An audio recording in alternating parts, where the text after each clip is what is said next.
ఎవ్వరూ ఎవరిని చెడగొట్టక్కర్లేదు. బాలినేని గారు తనను తనే బాగా చెడగొట్టుకుంటారు.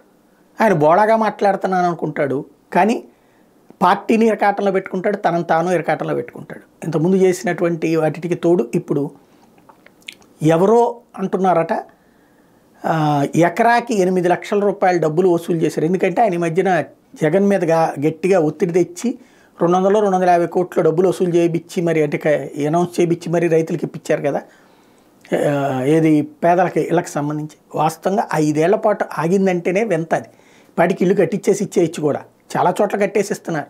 ఆయన దగ్గర కట్టలేదంటే ఓ రకంగా అది మైనస్. అదేమంటే డబ్బులు అంటే మిగతా చోట్ల కూడా ఇచ్చారు కదా, ఇప్పటిదాకా ఎందుకు లేట్ అయిందో తెలియదు. ఇప్పుడు 8 లక్షల రూపాయలు ఎకరానికి తీసుకున్నారని ప్రచారం చేస్తున్నారు.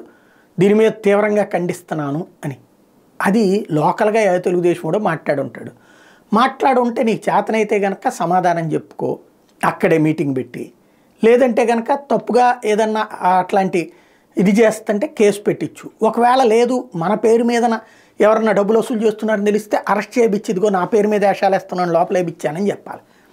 అలా కాకుండా తనే ప్రచారం చేసుకుని తనే సమాధానం చెప్పుకుంటారు. ఆయన వైసీపీకి బలమో బలహీనతో ఆయనకైనా తెలుసో లేదో తెలియదు.